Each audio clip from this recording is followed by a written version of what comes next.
My name is Gaurav Uppal. I've secured an All India rank of 174 in UPSC CSE 2023. I'll share something regarding my journey. This was my third attempt. I gave my first attempt in 2021, and in which I could not clear the prelims.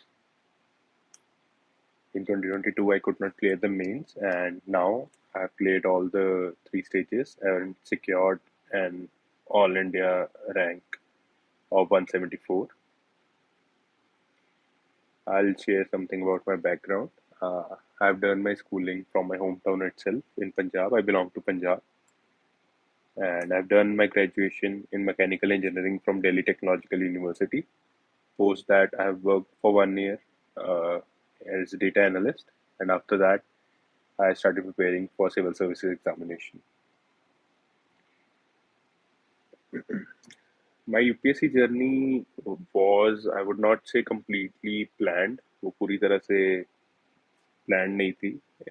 Final year में I started looking key about UPSC and exam के process को समझने की कोशिश करी and तब थोड़ा सा इंटरेस्ट बना.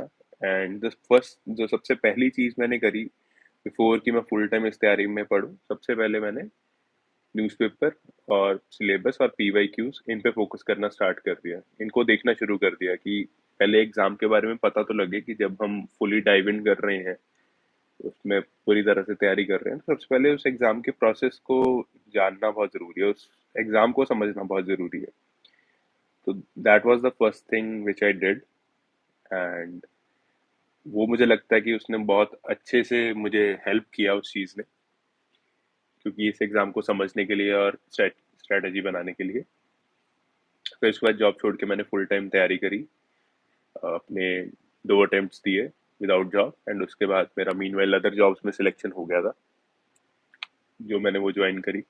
एंड इस अटेम्प्ट में आई क्लियर्ड. तो this brings me to the very important thing. अभी मैं इनिशियली उसके बारे में बात करूंगा कि अबाउट बैकअप, कि how important is backup while preparing for UPSC. तो आई थिंक दैट कि पहले 2 अटेम्प्ट्स या पहले आप जब तैयारी आपकी अच्छी तैयारी हो जाए 1 1.5 साल, जब भी आप कॉन्फिडेंट हो जाएं कि आपकी बेसिक तैयारी हो गई है, आपके नोट्स बन गए हैं और आपको उनको ही रिवाइज करना है और वैल्यू ऐड करना है, तो उसके बाद अगर आपका बिकॉज लक फैक्टर है और भी बहुत सारे फैक्टर हैं, उसकी वजह से नहीं हो रहा, तो आप कोई भी अच्छा बैकअप प्लान जो भी आपको लगता है आपकी पढ़ाई के हिसाब से आप उसको फॉलो कर सकते हैं. तो आप हमेशा इसमें, मेरा तो यही मानना है कि बैकअप एक टाइम के बाद हमें रखना चाहिए.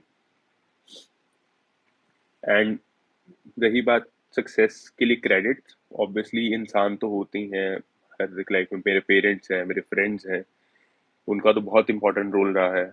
बट ये भी एक चीज़ मुझे लगती है कि जो बैकअप प्लान था मेरे पास, जो मैं अदर जॉब एक टाइम के बाद करने लग गया था, उसने जो फाइनेंशियल इंडिपेंडेंस आती है, जो मेंटल सेटिस्फेक्शन आती है, वो चीज़ बहुत ज़्यादा बूस्ट करती है आपकी प्रिपरेशन को. तो definitely that thing help me. अब हम थोड़ी प्रीलिम्स और इनकी तैयारी की बात करते हैं. मेरी तैयारी ऑलमोस्ट सारी ऑनलाइन रही है, घर से रही है. मैं दिल्ली नहीं आया था तैयारी करने के लिए. बेसिक बुक्स मैंने ज़्यादा फोकस करा. बेसिक जो हमारे सब्जेक्ट्स हैं उनकी हर एक की एक एक सोर्स आइडेंटिफाई करके, जो भी तब टॉपर्स की देख के स्ट्रेटजी या जो भी मार्केट में चल रहा था. तो 2020 में मैंने तैयारी स्टार्ट करी थी फुल फ्लेज, जब मैंने बुक्स खरीदी थी. एंड तब उसके बाद आई स्टार्टेड प्रिपेयरिंग. एंड तो मेन तैयारी खुद ही करी मैंने. एंड प्रीलिम्स की बात करें तो प्रीलिम्स की स्ट्रेटजी की बात करें तो पहले तो सबसे पहले स्ट्रेटजी यही है कि आपको हमें पूरे सारे बेसिक अपने बहुत ज़्यादा स्ट्रॉन्ग करने, कंसेप्चुअली बहुत स्ट्रॉन्ग होना है. बीट पॉलिटी, बीट इकोनॉमी, तो ये जो सब्जेक्ट्स हैं इनमें हमारे कॉन्सेप्ट स्ट्रॉन्ग है, तो जितना भी अप्लाइड क्वेश्चन आ जाए, जैसे 2023 में आया था, तो हम उसको सॉल्व कर सकते हैं. तो अपने बेसिक्स को स्ट्रांग रखिए। साथ के साथ करंट अफेयर्स के लिए कोई मैगजीन की बजाय मेरा ये मानना है कि न्यूज़पेपर को अगर हम अच्छे से पढ़ें तो उससे काफ़ी कवर हो जाता है, क्योंकि उससे हमारा मेंस भी कवर हो रहा है, उसमें से हम पॉइंटर्स निकाल रहे हैं, अपने नोट्स में ऐड कर रहे हैं, और साथ के साथ क्योंकि प्रीलिम्स में हमें चाहिए कि हमारे हमने देखी हो कोई चीज़, वो ऑप्शन में हम जब देखें तो हम रिकॉल कर पाएँ। तो वो चीज़ जब कोई चीज़ न्यूज़ में बार-बार आती है, तो उसकी प्रोबेबिलिटी बढ़ जाती है और वो हमें रिटेंशन में हेल्प करती है जब हम डेली न्यूज़पेपर पढ़ रहे हैं। तो please focus on newspaper also rather than just going कि सीधा हम मैगज़ीन्स पढ़ लें करंट अफेयर्स की। तो newspaper is very important, prelims के लिए भी है और मेंस के लिए तो है ही बहुत ज़्यादा इंपॉर्टेंट। एंड सबसे इम्पोर्टेंट चीज़ प्रीलिम्स के लिए है, after a point of time, जब प्रीलिम्स से पहले 1.5 2 महीने पहले आप टेस्ट लगाने शुरू कर दीजिए। जितने मॉक टेस्ट आप लगा सकते हैं मार्केट में अवेलेबल होते हैं, या आप कोई ज्वाइन करना चाहते हैं आप ज्वाइन कीजिए, सेक्शनल फुल लेंथ। तो दैट वाज माय स्ट्रेटजी। मैं रिवाइज करता था और मॉक टेस्ट लगाता था, तो which help me in prelims. क्योंकि फर्स्ट अटेम्प्ट में नहीं हुआ था प्रीलिम्स, तो उसमें यही गलती मैंने आइडेंटिफाई करी थी कि क्या क्या शॉर्ट कमिंग थी। एंड उसके बाद तो फिर जब पता लग गया कि हाँ ये स्ट्रैटेजी मुझे मेरे लिए वर्क कर रही है, तो I followed that strategy both times, 2022 में भी और 2023 में भी। और दोनों साल मेरे अबव 100 मार्क्स है प्रीलिम्स में। सी सेट की तैयारी being from engineering background in particular मैंने नहीं करी थी। बेसिक जो प्रॉब्लम सॉल्विंग स्किल्स जो पहले से प्रिपेयर्ड थे, उन्हीं की मदद से मैंने सी सेट करा। मैंने कोई स्पेसिफिक तैयारी नहीं करी, और फॉर्चुनेटली वो चीज़ ने हेल्प किया एग्जाम में। तीनों बार सी सेट वॉज अच्छा स्कोर था मेरा तीनों बार। मेंस की तैयारी, जैसे कि मैं बता रहा था, अब मेंस की तैयारी पे आते हैं। तो मेंस की तैयारी में सबसे इम्पोर्टेंट पार्ट है syllabus, PY Qs and notes. क्योंकि ये गलती, किसी ने सवाल भी पूछा था कि क्या मिस्टेक करी, तो सबसे पहली मिस्टेक यही थी मेंस की। अगर बात करें तो 2022 में मेरे नोट्स बहुत कम थे, बिखरे पड़े थे, कुछ लैपटॉप में थे, कुछ प्रिंटेड में थे, कुछ मेरे हैंड रिटन थे, कुछ कहीं से उठा रखे थे, तो बहुत ज़्यादा स्टैगर्ड नोट्स थे एंड रिविजन्स भी बहुत कम थी। तो सबसे बड़ी मिस्टेक तो वही थी कि मेंस ना होने के लिए। तो मेंस के लिए सबसे इम्पोर्टेंट इज़ कि आपको सिलेबस के हर टॉपिक पे हम उसको कवर करें। जो भी वर्ड मेंशन्ड है उसके नोट्स बनाएं, पीवाई क्यूज के हिसाब से नोट्स बनाएं कि क्या क्वेश्चन पूछे जा रहे हैं यूपीएससी द्वारा। So we have to focus on that. उसके बेस पे हमें हर एक टॉपिक पे 1 to 2 पेज नोट्स होने चाहिए, कि उसकी ऑलमोस्ट इंट्रोडक्शन भी रेडी होनी चाहिए, स्टैंडर्ड डेफिनेशन या कुछ भी इंट्रोडक्शन हो गया। देन उसके बॉडी पार्ट में डिफरेंट डिफरेंट पर्सपेक्टिव्स, वो सारे हमें कवर करने हैं अपने नोट्स में। फिर डेटा पॉइंट्स आ जाएंगे एंड एग्जाम्पल्स आ जाएंगी, जो कि न्यूज़पेपर से भी हम जो पढ़ रहे हैं वो ऐड कर रहे हैं। तो वो सारी चीज़ें कम अंडर दिस। तो मेंस की तैयारी के लिए वो सब चीज़ें बहुत इंपॉर्टेंट हैं। फाइनली जब आपकी वो चीज़ रेडी हो जाती है, तो उसके बाद it's revision, multiple revisions, because हमें वो चीज़ इतनी रिटेंशन होनी चाहिए कि हम उस आंसर को 7 मिनट या 10 मिनट में लिख रहे हैं 15 मार्कर्स को। तो वो तभी हो पाता है जब we are able to retain and recall very speedily. तो उस चीज़ के लिए मेंस की तैयारी इज ऑल अबाउट दिस। अगर हम सरल भाषा में कहें, ऑल्दो इट्स नॉट सो सरल, ये बहुत वास्ट, बहुत टाइम लगता है इस चीज़ को डेवलप करने में। बट ये 3 चीज़ों पे ही टिकी हुई है पूरी मेंस। सबसे पहले तो हमारे बेसिक नोट्स हमें तैयार करने हैं सिलेबस और पीवाईक्यू की मदद से, देन उनको रिवाइज करना है एंड आंसर राइटिंग करनी है। So that is the Mantra for this. Optional subject पे भी बात करें, अगर हम मेंस पे बात कर रहे हैं जीएस के अलावा, सबसे पहला सवाल आता है जब हम ऑप्शनल सब्जेक्ट की बात करते हैं कि ऑप्शनल सब्जेक्ट चूज कैसे करें। तो सबसे पहले तो यही होना चाहिए कि ऑप्शनल सब्जेक्ट को चूज करने के लिए कि सबसे पहले जिसमें इंटरेस्ट है आपका, जो भी सब्जेक्ट में आपको इंटरेस्ट लग रहा है, तो वो चूज करिए। मैं अपनी एग्जांपल देता हूँ। जैसे कॉलेज के थर्ड ईयर में मैंने कुछ बुक्स पढ़ी थी एंड उसके बाद उस थोड़ा मेरी ओरिएंटेशन हो गई थी मैं अब कोई सोशल साइंसेज का सब्जेक्ट पढूं। तब ऑल्दो मुझे ये नहीं था कि मुझे यूपीएससी की तैयारी करनी, बट थोड़ा मेरा रुझान जो था वो इस तरफ हो गया था कि मुझे थोड़ा सोशल साइंस का कोई सब्जेक्ट पढ़ना, सोशियोलॉजी हो जाए, इस तरीके का कुछ। बट जब मैंने ये डिसाइड किया कि यूपीएससी की तैयारी करनी है, एंड उसके बाद जब मैं देख रहा था सिलेबस, तो आई केम अपॉन एंथ्रोपोलॉजी। तो उसने थोड़ा मेरा इंटरेस्ट डेवलप ज़्यादा हुआ उसमें, कि हाँ ये भी ऑप्शनल, इसका सिलेबस अच्छा लग रहा है। फिर मैंने एक दो बेसिक बुक्स उसकी एनसीईआरटी वगैरह थी, केरला की एनसीईआरटी एससीईआरटी थी, तो उनको पढ़ा।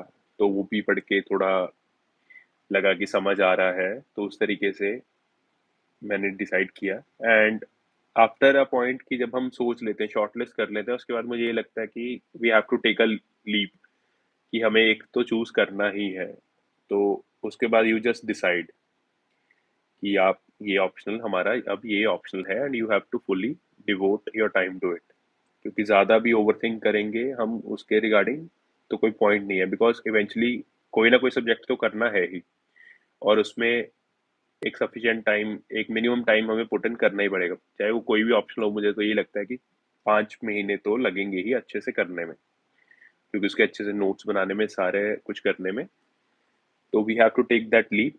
तो ज़्यादा मत सोचिए, बेसिक इंटरेस्ट है, दो तीन शॉर्ट लिस्ट करिए, एंड उसके बाद just choose it and start preparing for it.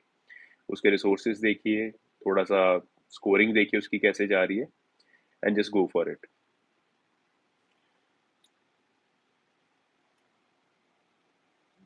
And anthropology था मेरा ऑप्शनल सब्जेक्ट, जिसमें काफ़ी, इस बार because of which I got this rank, काफ़ी इंपॉर्टेंट रोल प्ले किया एंथ्रोपोलॉजी ने। मेरे 300 मार्क्स हैं इस बार, एंड उसमें भी यही मैंने फॉलो करी स्ट्रेटजी, दैट कि इस बार नोट्स अच्छे से बनाए मैंने, रिवाइज अच्छे से किया, एंड फिर उसको एग्जीक्यूट भी किया।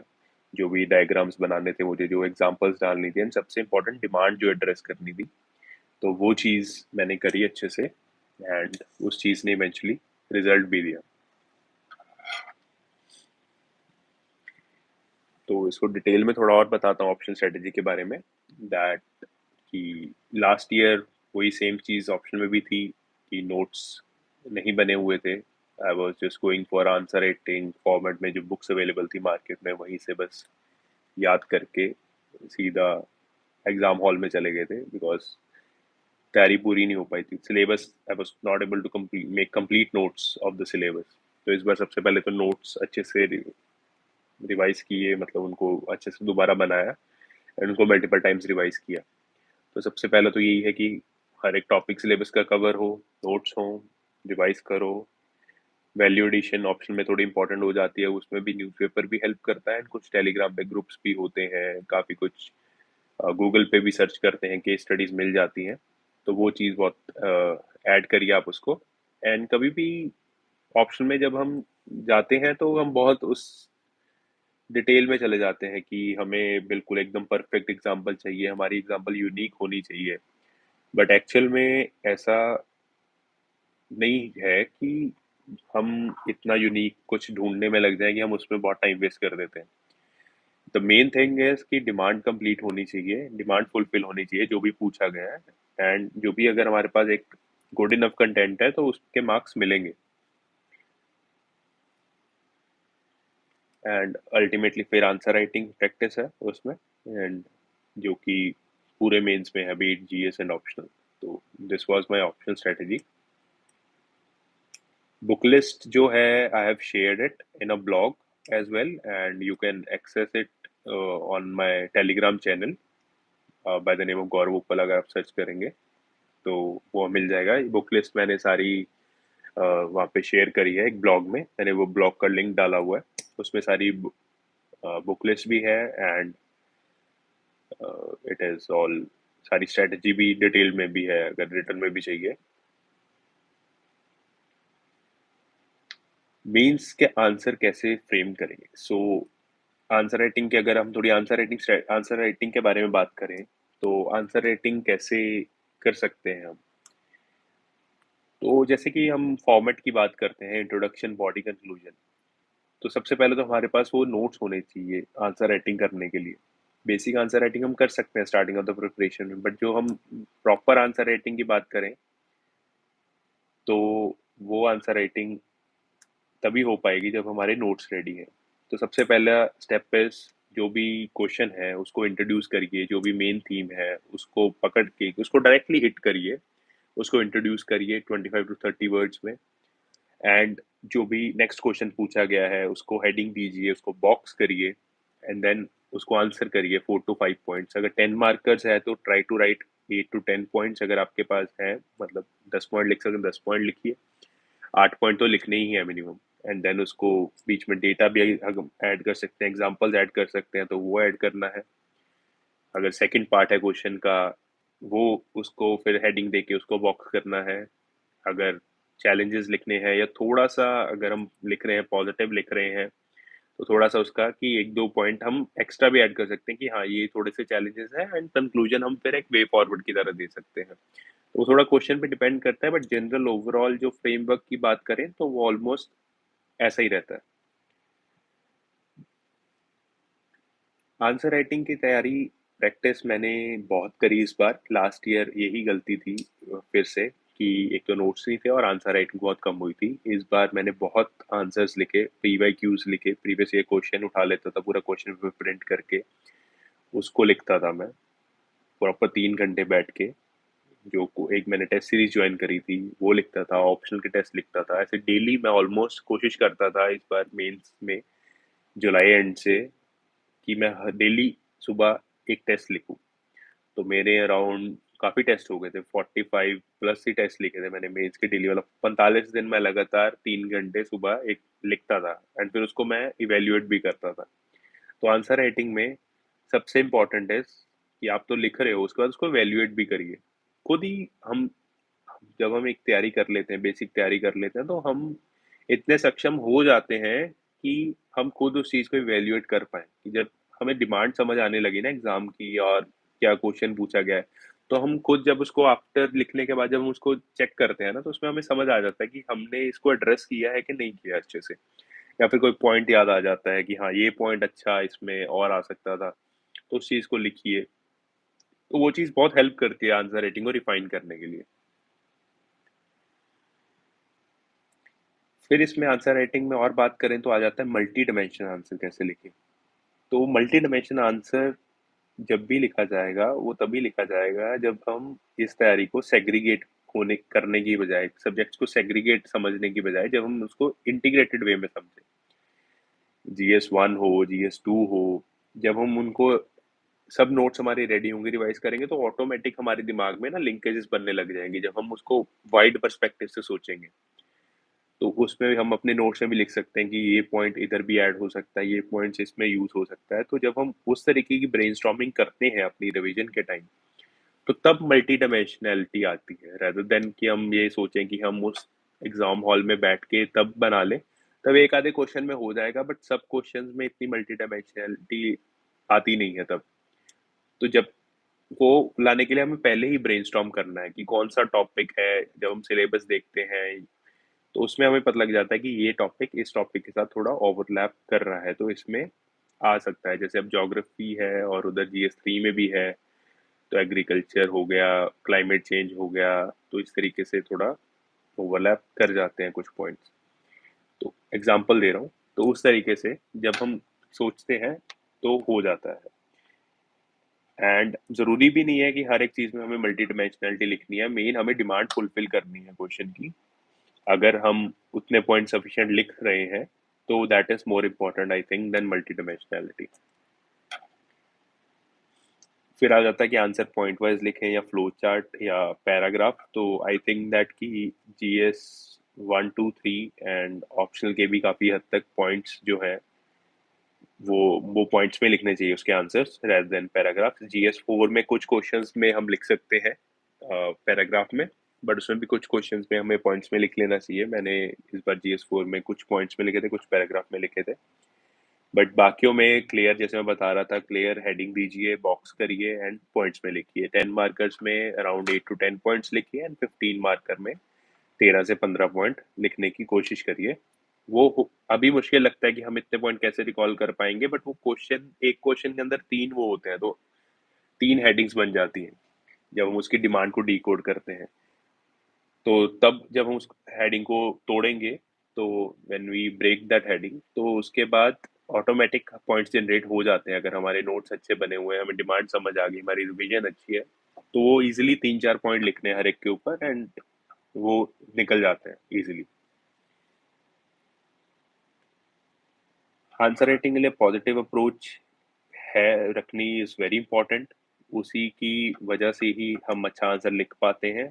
कोई भी क्वेश्चन देखिए, take it in a positive side, challenge की तरह लीजिए उसको, अच्छे से इंट्रोड्यूस करिए, जो भी नोट्स हैं हमारे उसमें से रिकॉल करके फटाफट हम लिख देंगे। तो positive mindset is very much needed, पूरी पूरे प्रोसेस में चाहिए, आंसर राइटिंग के लिए तो चाहिए।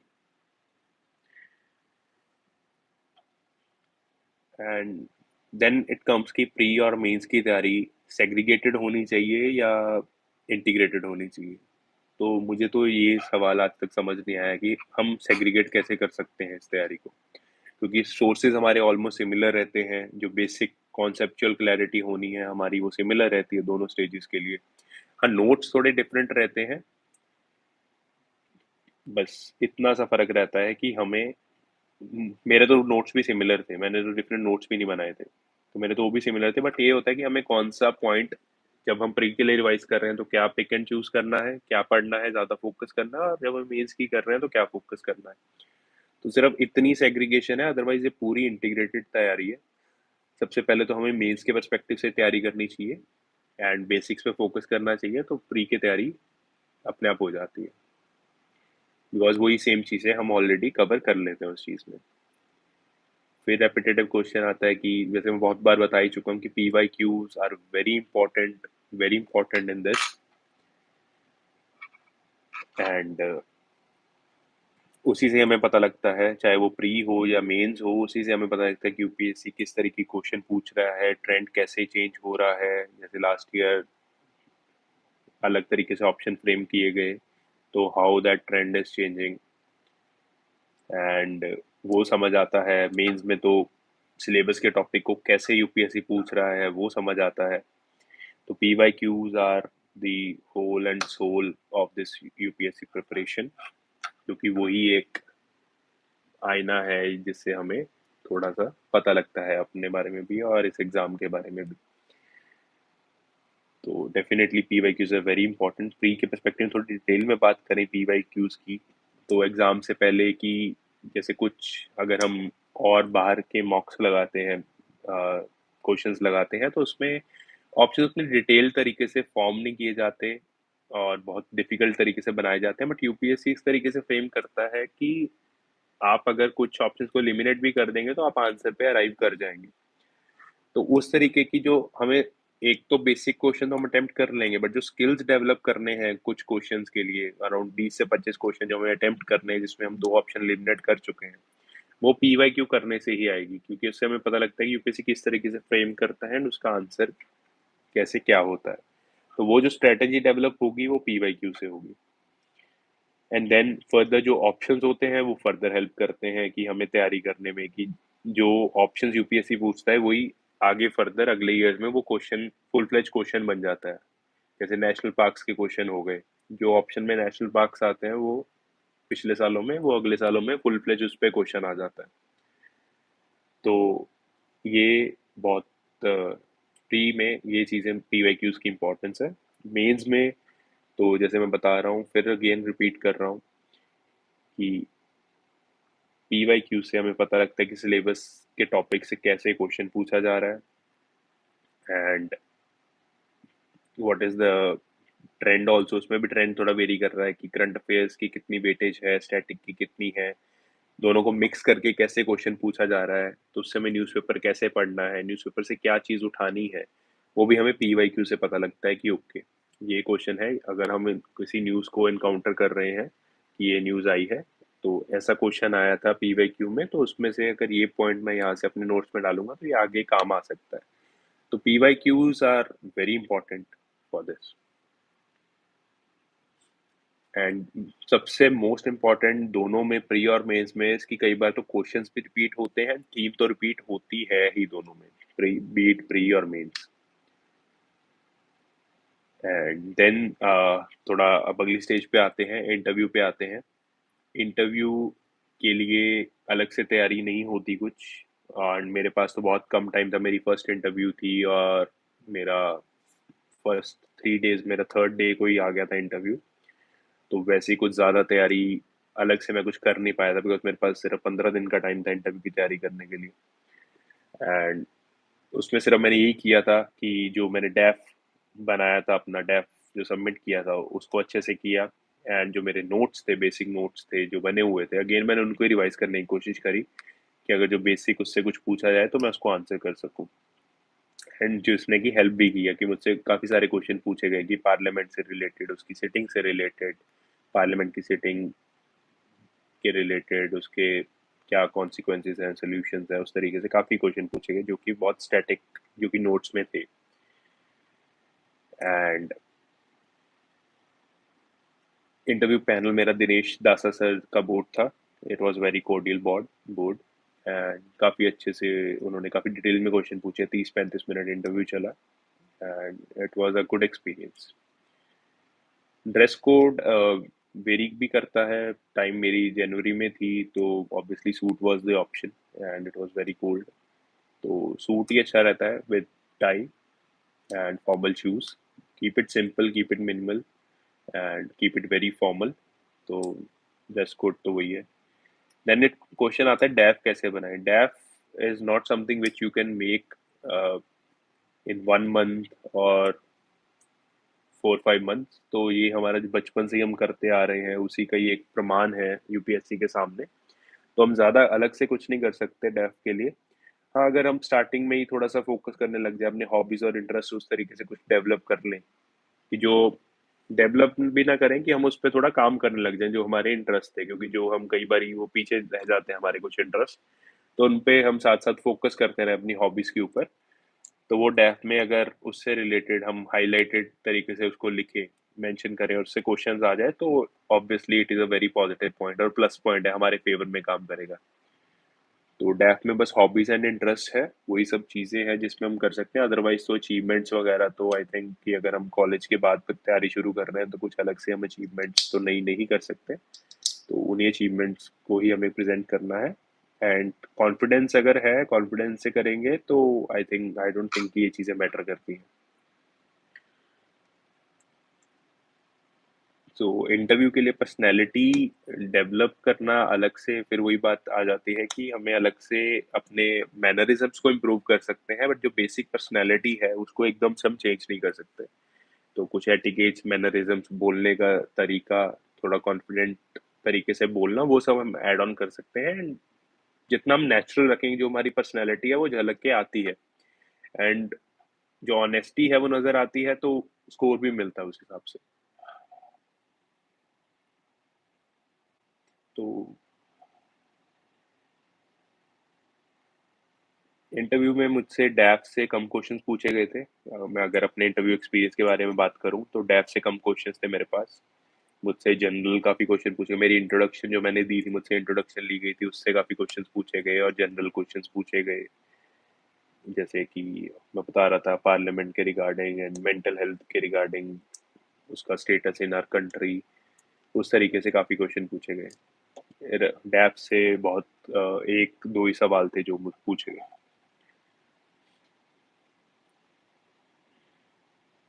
And one very good question comes कि when everyone is reading, सब सेम सोर्स पढ़ रहे हैं, when everyone is reading the same source, तो अलग क्या होता है कि कुछ का नाम आ जाता है रैंक लिस्ट में या फाइनल पीडीएफ में, और कईयों का नहीं आता, या कईयों का मेंस हो जाता है, कई दूसरों का नहीं होता।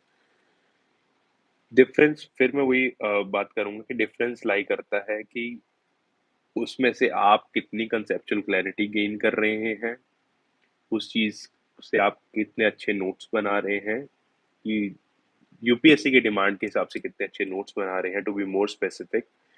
एंड उसको आप कितना रिवाइज कर रहे हैं, एंड आप डिसिप्लिन तरीके से होल हार्टेडली कितना दे रहे हैं। अब एक आदमी ऐसा भी हो सकता है कि वो किताब खोल के बैठा है, सेम किताब है बट वो अच्छे से पढ़ नहीं रहा, दिमाग कहीं और है, एंड दूसरा अच्छे से कर रहा है। तो ऑब्वियसली वही फर्क आ जाता है। तो दिस इज द डिफरेंस कि जब हम सेम सोर्सेज पढ़ रहे हैं बट उसके बाद भी कहाँ फ़र्क आता है? तो फ़र्क इस चीज़ में आता है कि जब हम डिमांड को समझते हैं और उसके हिसाब से तैयारी करते हैं, तो बुक वो चाहे कोई भी हो, सेम बुक हो, सेम एग्ज़ाम्पल भी हम चाहे एग्ज़ाम में लिख के आएँ, बट अगर हम डिमांड के हिसाब से लिख के आ रहे हैं क्वेश्चन की, तो वो ज़्यादा मार्क्स देगा रेदर देन अदरवाइज़।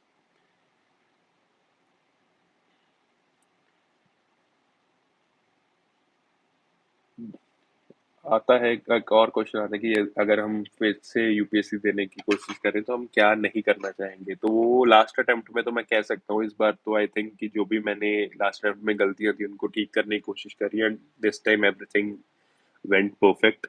मैंने 120 मार्क्स की इम्प्रूवमेंट करी मेंस के स्कोर में, जो मुझे कमी मैंने आइडेंटिफाई करी थी मेरी आंसर राइटिंग में, मेरी रिवीजन स्ट्रेटजी में, उसको मैंने प्लग किया लूप होल्स को and finally it gave the result. मेरे 820 मार्क्स हैं मेंस में। तो इस बार तो कुछ ऐसा नहीं है कि जो मैं नहीं करना चाहूँगा, बल्कि मैं तो इस बार सेम चीज़ रिपीट करना चाहूँगा।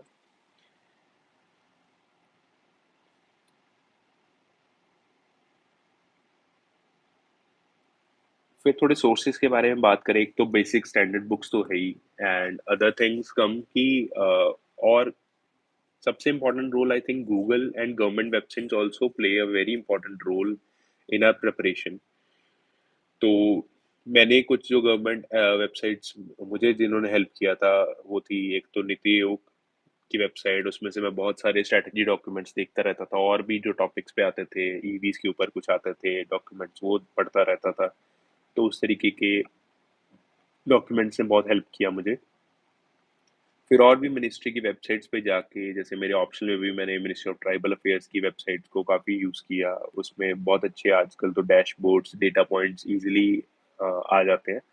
तो उस चीज़ को मैंने बहुत अच्छे से यूज़ किया एंड और भी सोशल मीडिया मैं किसी और पे तो नहीं था, बट थोड़ा बहुत मैं एक सोशल मीडिया चलाता था, ट्विटर कभी-कभी यूज़ करता था एंड उस पे जैसे मैं ऑप्शनल के रिलेटेड मैंने उस पे बहुत सारे एंथ्रोपोलॉजिस्ट थे अवेलेबल एंड बाहर की यूनिवर्सिटीज़ थी, यूएसए की या बाकी अदर कंट्रीज़ की, तो उन यूनिवर्सिटी की वेबसाइट्स के हैंडल्स को मैंने फॉलो कर रखा था। उस पे जो अपडेट्स आती थी न्यू रिसर्च के रिगार्डिंग एंथ्रोपोलॉजी में, तो उस चीज़ को वहाँ से मैं पिक करके अपने नोट्स में ऐड करता था, जो कि थोड़ा यूनिक बनाती थी मेरे नोट्स को एंड आंसर को भी।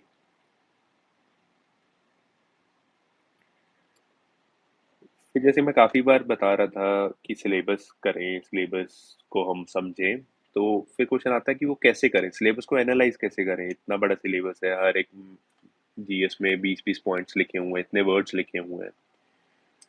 तो सिलेबस को एनालाइज़ करने का सबसे इम्पोर्टेंट तरीका है, एक साइड पे आप सिलेबस रखें, दूसरी साइड पे पीवाईक्यू रखें।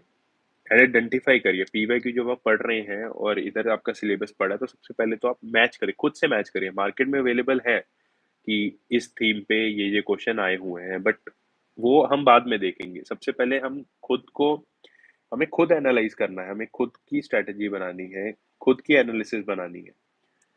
तो क्वेश्चन देखिए, उसको आइडेंटिफाई करिए क्वेश्चन पढ़ के कि अच्छा ये इस थीम के साथ मैच कर रहा है। पहले तो सिलेबस साथ में खोल के रखिए और मैच करने की कोशिश करिए, बट आप after a point of time recall करने की कोशिश करिए कि अच्छा ये क्वेश्चन है, अच्छा तो ये पार्लियामेंट्री उस कमेटी से इससे मैच कर रहा है, एक उस पे आया क्वेश्चन, अच्छा ये क्वेश्चन है, ये नॉन कॉन्स्टिट्यूशनल बॉडी या इस क्वेश्चन पे आया जीएस 2 की अगर हम बात करें, अच्छा ये आईआर के इस फील्ड से आया, अच्छा इंडियन नेबरिंग कंट्रीज से आया, अच्छा ये क्वेश्चन इंटरनेशनल ऑर्गेनाइजेशन उससे आया है।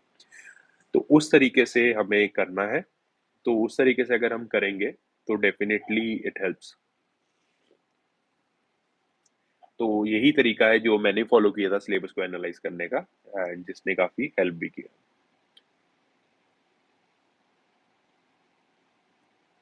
वैल्यू एडिशन, फिर अगर हम बात करें कि नोट्स तो हमारे बन गए, फिर एक और पर्टिनेंट क्वेश्चन आता है, सिलेबस हो गया, हमने नोट्स बनाने शुरू कर दिए, फिर एक और इम्पोर्टेंट क्वेश्चन आता है कि वैल्यू एडिशन कैसे करें। वो बड़ी बोन ऑफ कंटेंशन बन जाता है कि वैल्यू एडिशन कैसे करें, क्या वैल्यू एडिशन का मायने क्या है, कितनी ज्यादा होनी चाहिए, या what is the minimum amount of value addition which we should do.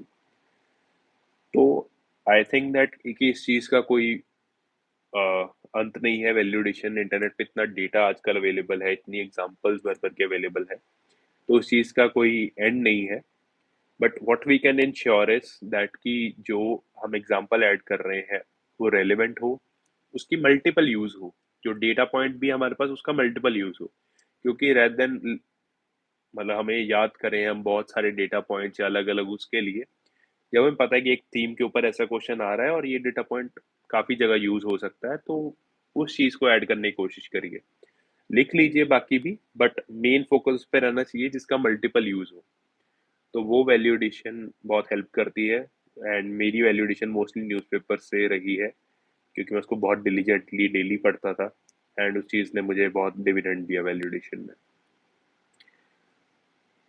फिर एक और वापस हम एक बेसिक सवाल पे चलते हैं कि जैसे मैंने कहा कि मैंने एनसीईआरटीज देखना शुरू कर दिया था स्टार्टिंग में, तो कितनी इंपॉर्टेंट आई थिंक कि सिर्फ स्टार्टिंग में जब हम इस प्रिपरेशन में जा रहे हैं तो तब थोड़ी सी एनसीईआरटीज इंपॉर्टेंट है, थोड़ा सा इस वापस उस जोन में जाने के लिए कि हाँ, कि सोशल साइंसेज अगर हम स्पेशली इंजीनियरिंग बैकग्राउंड से हैं, जैसे मैं इंजीनियरिंग बैकग्राउंड से था, तो उस तरीके से थोड़ा आ जाता है कि हमें जब वापस पॉलिटी इकोनॉमी ज्योग्राफी पढ़नी है तो थोड़ी सी एनसीईआरटी उस मोमेंट पे हेल्प करती है कि हमें वापस उस फ्रेम ऑफ माइंड में जाने के लिए। तो एनसीईआरटी का ये रोल है।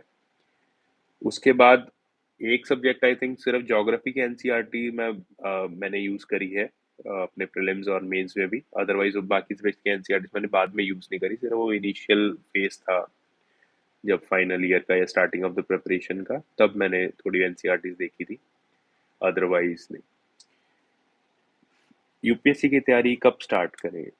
यूपीएससी की तैयारी I think the ideal time है कि आप थोड़ा सा फाइनल ईयर के वक्त आप सोच सकते हैं कि इस करियर पाथ को हमें जाना चाहिए। उससे पहले ज़्यादा हम टाइम भी देंगे तो कुछ मुझे इतना इनपुट आउटपुट रेशियो लगता नहीं है उस चीज़ में, बिकॉज मैंने काफ़ी फ्रेंड्स को भी देखा, कोई जो सेकंड ईयर या फर्स्ट ईयर से तैयारी करने लग गए थे, बट वो इस चीज़ में इतना स्टक हो जाते हैं, सेम चीज़ में बर्डन सम हो जाते हैं कि वो जब एग्जीक्यूट करने का टाइम आता है आफ्टर ग्रेजुएशन तो बहुत ज़्यादा बर्नआउट हो जाता है, और ना ही तब हमारा मेच्योरिटी लेवल इतना होता है कि हम अच्छे से उस चीज़ को एनालाइज कर पाए।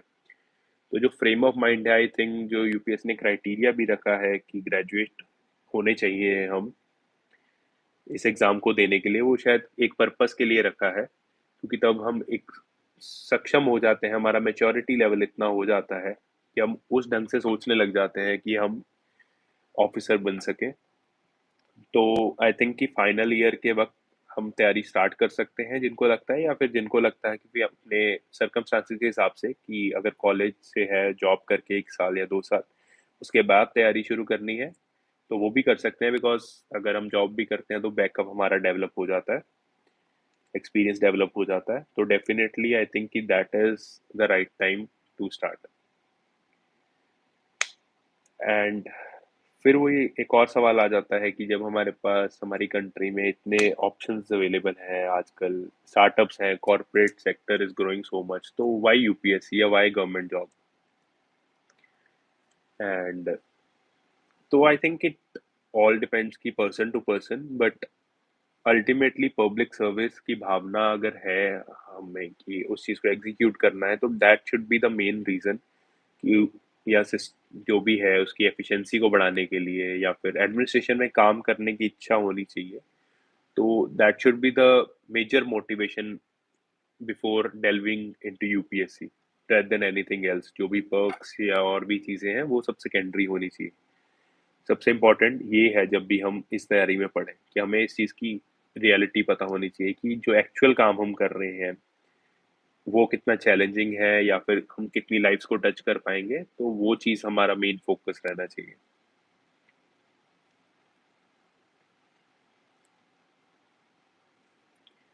फिर अगेन न्यूज़पेपर के ऊपर सवाल आ जाते हैं। Newspaper is very important. And मैं इंडियन एक्सप्रेस पहले मैं द हिंदू फॉलो करता था, एंड उसके बाद Indian Express I use to follow and after 2022। एंड फिर इंटरव्यू के वक्त जब मल्टीपल पढ़ने होते हैं तो फिर दोनों न्यूज़पेपर्स मैंने एक साथ भी करे हैं, जब मेरी अपनी सफिशिएंट स्पीड बन गई थी पढ़ने की, एंड पता लग गया था कि सिलेबस अच्छे से एनालाइज था। सो उस टाइम पे पता लग गया था कि क्या टॉपिक देखना, तो अच्छे से क्विकली ग्लांस थ्रू करके we can read newspapers. Magazines मैंने फॉलो करी थी, कुछ मैगजीन्स भी फॉलो करी थी। सबसे important was Yojana and Kurukshetra.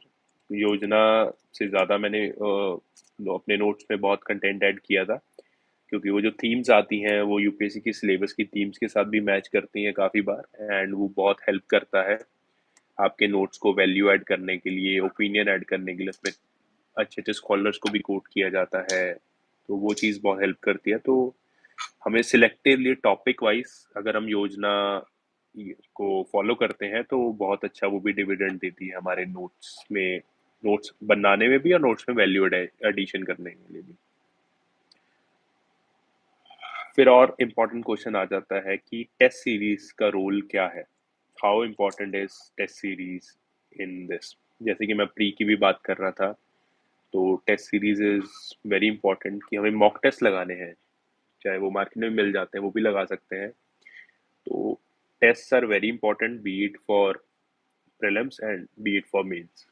तो मेरी तो स्ट्रेटजी दोनों स्टेजेस में यही रही है कि मुझे बहुत सारे टेस्ट लिखने हैं। प्री में भी मैं अराउंड 55 से 60 टेस्ट लिखता था, एंड मेंस में भी इस बार मैंने 45 से 50 टेस्ट लिखे डेली। तो उस चीज़ ने बहुत हेल्प किया मुझे। तो test are very important, and one should, एक लेवल के बाद जब नोट्स बन गए, सब कुछ हो गया, एंड उसके बाद सिर्फ टेस्ट पे फोकस करिए, क्योंकि इसमें ना बहुत इनर्शिया रहता है इस तैयारी में। प्री से पहले भी जब हमारा स्पेशली पहला प्री होता है तब तो बहुत इनर्शिया रहता है कि यार अभी मेरी रिवीजन कर लूँ, वो ज्यादा बेनिफिट रहेगा रेदर देन गिविंग टेस्ट में 2 घंटे बैठूंगा। बट ऐसा बिल्कुल नहीं है। वो 2 घंटे जब हम बैठेंगे, हमारी मसल मेमोरी बन रही है, हमारी रिवीजन हो रही है, हम सारे फैक्ट्स एक साथ रिकॉल कर रहे हैं, तो हमें उस तरीके से सोचना है प्रीलिम्स के टेस्ट को कि वो एक तरीके से हमारी रिवीजन है।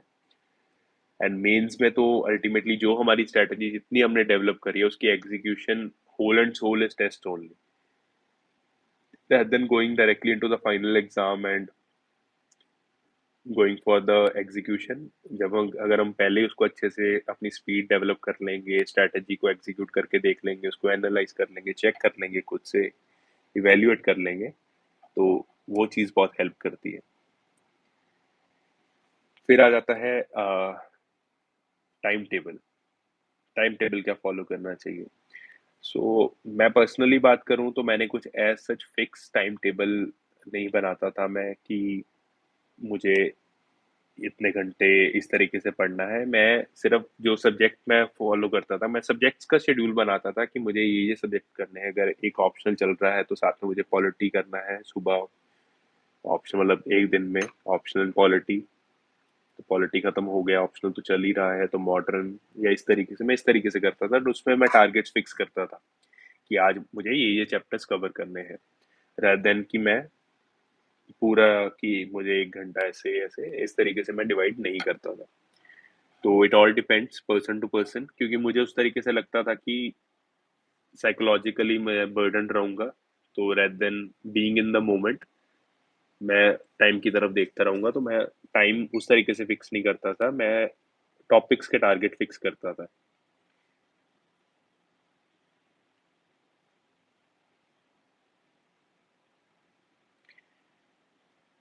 एंड अगेन वो सोशल मीडिया वाला क्वेश्चन आ रहा है, तो जैसे मैंने बताया कि बाकी सब सोशल मीडिया तो मेरा ऑफ था, एंड फोन भी काफी हद तक ऑफ रहता था। बट एक साइट में यूज करता था, क्योंकि उसमें भी, क्योंकि वो रिसेंट अपडेशंस के लिए वो चीज़ बहुत हेल्प करती है।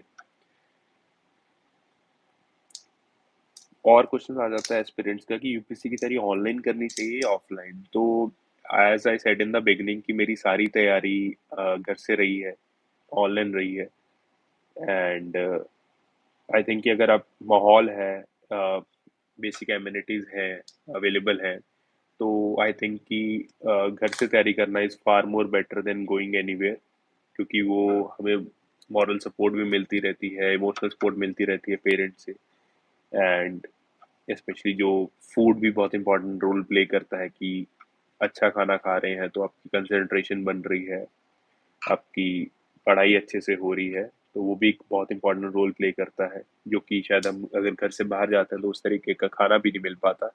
तो आई थिंक अगर ऑप्शन है, रिसोर्सेज है, जब जिस एरिया में आप हैं वहाँ पे इंटरनेट की कनेक्टिविटी ठीक है, तो ऑनलाइन आजकल के टाइम पे इट्स 2024 ऑलरेडी, तो इस टाइम पे तो online is the one of the very good options I think then offline.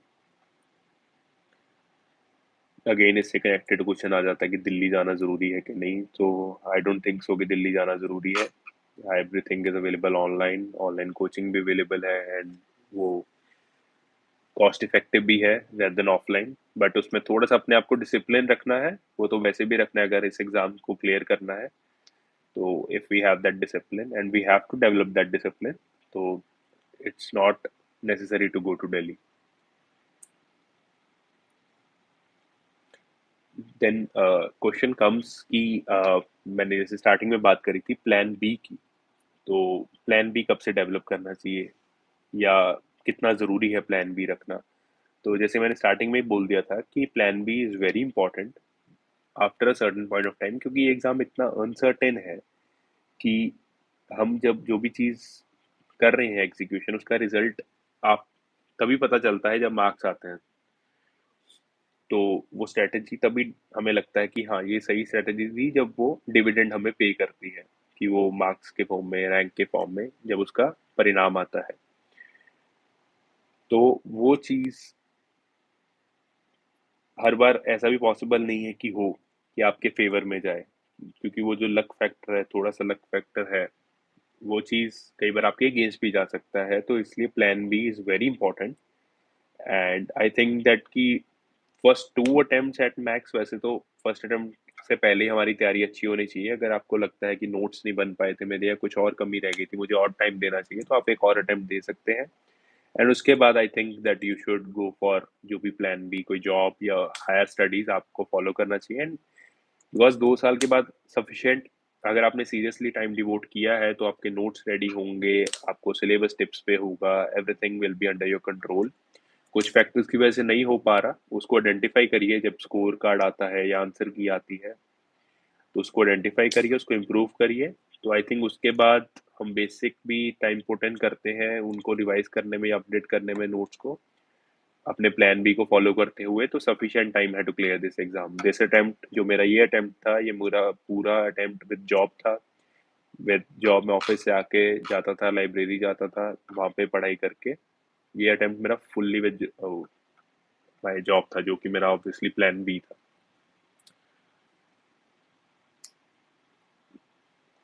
Then again question एक आता है कि रिवीजन कैसे करें। रिवीजन आई थिंक कि you should enjoy the process of revision. तो मेरा तो ये रहता था कि जो मैं रिकॉल करने की कोशिश करता था, I use to challenge myself कि मैं कितना रिकॉल कर पा रहा हूँ, कि ये चीज़ मैंने पढ़ी थी, तो मैं मन में ही आई आंख बंद करके उसको रिकॉल करने की कोशिश करता था। मैं अपने आप को चैलेंज करता था कि try to recall as much as you can. तो उस तरीके से अगर आप करेंगे तो रिवीजन इंटरेस्टिंग हो जाएगी एंड वो हेल्प भी करेगी आपको। Then again on very important question comes कि डिस्ट्रैक्शन से कैसे बच सकते हैं, बिकॉज आई थिंक कि ये हमारे पीक यूथ का टाइम होता है when we are distracted by lot of things, by money and lot of other things, कि हमारे जो दोस्त हैं दूसरे सेक्टर्स में काम कर रहे हैं, वो घूमने जा रहे हैं, they are earning a good package, तो वो चीज़ भी हमें डिस्ट्रैक्ट करती है। तो उनसे कैसे बचें? तो I think if we are disciplined enough and अगर हमारा फोकस फिक्स्ड है, तो I I don't think that कोई भी चीज़ हमें डिस्ट्रैक्ट इतना कर सकती है। एंड अगर हम डिस्ट्रैक्ट हो रहे हैं तो वो शायद कमी हम में है एंड हमें उस पर इम्प्रूव करना चाहिए। अदरवाइज डिस्ट्रैक्शन तो हमेशा रहेंगी। वो खुद पे नियंत्रण करना, कंट्रोल करना, डेवलप करना, वो that is the way to avoid distractions. पढ़ाई में मन कैसे लगाएं? पढ़ाई में अगर मन नहीं लग रहा या नहीं इंटरेस्ट है हमारा, तो हमें तो इस तैयारी में आना ही नहीं चाहिए। तो सबसे पहले अगर हमारा गोल फिक्स है, अगर हम बहुत मोटिवेटेड हैं, खुद से सेल्फ मोटिवेटेड है अंदर से कि हाँ मुझे ये गोल अचीव करना है, चाहे जो मर्जी हो जाए, चाहे जितने मर्जी फेलियर्स आ जाए, तो आई थिंक कि वो अपने आप पढ़ाई में मन लग जाएगा। अगर बहुत ज्यादा कुछ लग रहा है कि नहीं मन लग रहा, तो थोड़ा सा आई थिंक कि हमें घूम भी आना चाहिए। मैं I use to travel also to refreshen myself जब मुझे ऐसा आता था। अदरवाइज तो अगर आपका गोल फोकस है आपका गोल पे फोकस, तो डेफिनेटली आपका मन लगेगा पढ़ाई में। एंड फाइनली अगर मैं कुछ टिप्स देना चाहूँ एस्पिरेंट्स को, तो दैट वुड बी कि again this exam is very uncertain. After certain point of time go for plan B and make notes, analyze the syllabus, make notes, revise them, answer writing करिए, test लिखिए, and अपनी उसको self evaluate करिए, and इस चीज़ को बार बार repeat करिए। बहुत monotonous process है, एक टाइम के बाद हमें लगता है हम सेम चीज़ पढ़ रहे हैं, बट उसी चीज़ को सेम सेम बार पढ़ के ही रिजल्ट आएगा, बिकॉज अल्टीमेटली इस लिमिटेड टाइम में हमें जब एग्जीक्यूट करना है, तो वी हैव टू बी, मतलब पूरी कमांड होनी चाहिए हमारी उस चीज़ पे। तो फेलियर से नहीं घबराना, एंड हमें हर चीज़ को पॉजिटिव साइड पे लेना है, जितनी पॉजिटिव साइड में हम ले सकते हैं, एंड फाइनली अगर हम लगे रहेंगे तो रिजल्ट आएगा। और भी कुछ क्वेश्चंस हैं चैट में, अगर मैं देखूं तो I think I have addressed quite a lot of it. Yes, I have a Telegram channel, uh, Gaurav Uppal EAR 174. You can search, and that is my Telegram channel. Mistakes I have told कि what mistakes I have done in my previous attempts. एक question आया है कि MPPSC के लिए answer writing कैसे करें। I think कि answer writing for state service examination is similar to that, similar to UPSC only. कोई भी एग्जाम की आंसर राइटिंग करनी है तो सिलेबस के हिसाब से नोट्स होने चाहिए, उनको रिवाइज करिए एंड डिमांड को फुलफिल करिए। जो भी क्वेश्चन पूछा जा रहा है उसकी डिमांड को एड्रेस करने की कोशिश करिए। फिर एक क्वेश्चन आ रहा है काफी बार कि sufficient time to prepare for 2025। So I think कि अभी मई है, एंड आई थिंक कि नेक्स्ट पूरे 12 महीने हैं, तो मोर देन सफिशिएंट टाइम है टू प्रिपेयर फॉर 2025। तो I think whoever is planning for 2025, तो आप सफिशिएंटली अपना ऑप्शन भी कवर कर सकते हैं एंड बेसिक्स भी कवर कर सकते हैं, अपने जीएस के सब्जेक्ट्स भी, प्रीलिम्स के पर्सपेक्टिव से भी और मेंस के पर्सपेक्टिव से भी। तो I think there is sufficient time for 2025 preparation.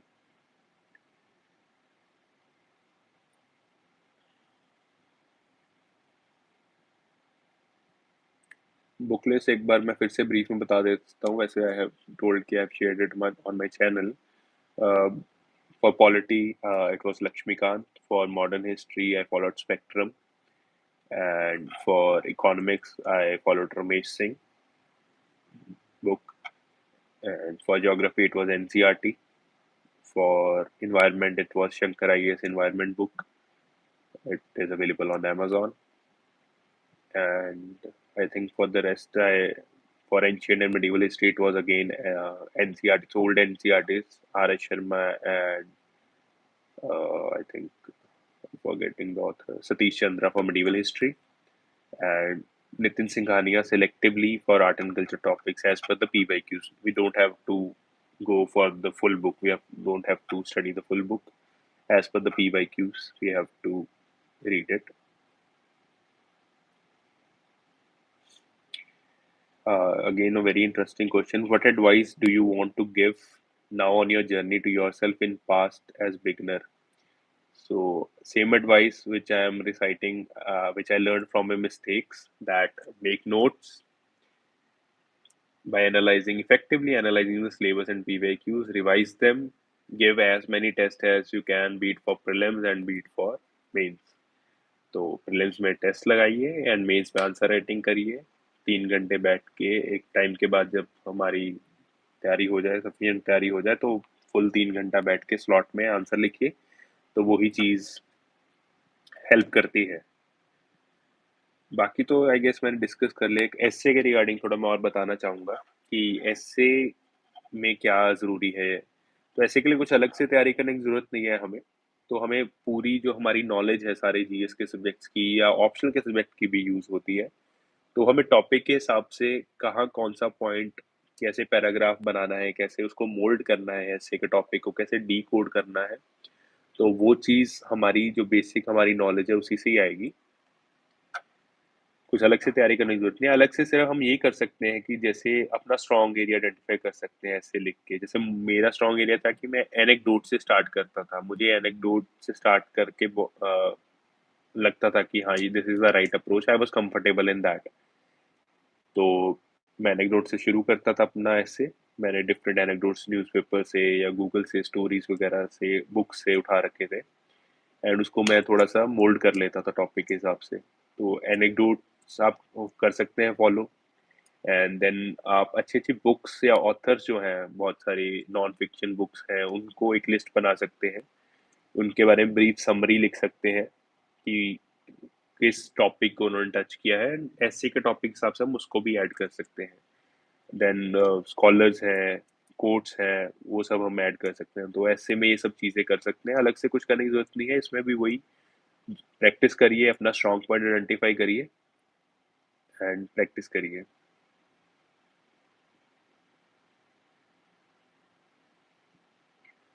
Mock interview and UPSC interview में डिफरेंस आई थिंक कि ज़्यादा डिफरेंस बस इतना होता है कि कंफर्टेबल जितना हमें दिमाग में हमारा डर होता है एक्चुअल इंटरव्यू का, एक्चुअली में वो इतनी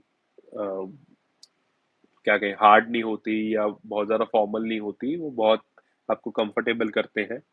वहाँ पे बोर्ड आपको बहुत कंफर्टेबल करता है एंड एक वार्तालाप, एक कन्वर्सेशन हो रही होती है बोर्ड के साथ, रेदर देन ऐसे रैपिड फायर या उस तरीके से नहीं हो रहा होता। तो आपकी बात को बहुत ध्यान से सुनते हैं, आपके नज़रिए को जज करने की कोशिश करते हैं एंड आपको समझने की कोशिश करते हैं। I'm going through some questions. Planning for one full year I think कि आप पहले आई थिंक कि मंथली टारगेट्स की तरफ भी जा सकते हैं, या सबसे पहले देखिए कि आप ऑप्शनल, मैं तो यही सजेस्ट करूंगा कि ऑप्शनल आप पहले शुरू करिए अपनी स्टार्टिंग में ही। एंड एक तो ऑप्शनल चल ही रहा होगा एंड एक स्लॉट में आप दिन के अपना जीएस या बाकी सब्जेक्ट्स कवर करना स्टार्ट कर दीजिए। तो उससे काफ़ी अच्छा ऑप्शनल भी कवर हो जाएगा एंड जीएस भी साथ साथ चलता रहेगा। तो आई थिंक ये स्ट्रैटेजी काफ़ी हेल्पफुल रही थी मेरे लिए। मैंने ऑप्शनल स्टार्टिंग में शुरू कर दिया था एंड साथ में पॉलिटी शुरू कर दी थी। उसके बाद ऑप्शनल तो चल ही रहा था, पॉलिटी खत्म हो गई तो मॉडर्न हिस्ट्री शुरू कर दी थी। तो उस तरीके से ऑप्शनल को चलाते रहिए एंड साथ साथ बाकी करते रहिए एंड टारगेट फिक्स रखिए टॉपिक वाइज। तो ये स्ट्रैटेजी बाकी आप अपने हिसाब से बना सकते हैं for one full year. I think I've answered many of the questions.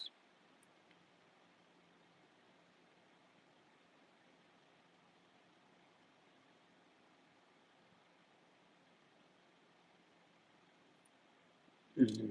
Yeah, I think I have answered the questions.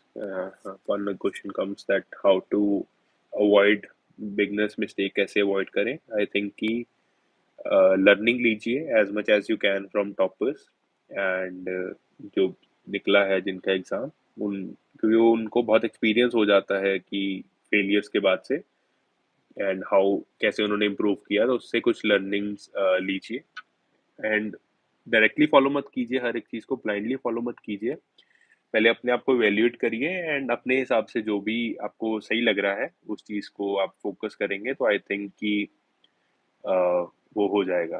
It definitely you will reach the other side. Again I think I miss this anthro optional, कैसे resources कैसे finalise करें।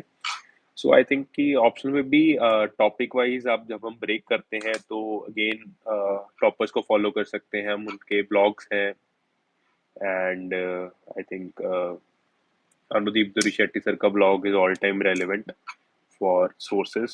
तो क्योंकि वही sources अभी भी चल रहे हैं, तो बेसिक सोर्सेज के लिए हम वही रेफर कर सकते हैं।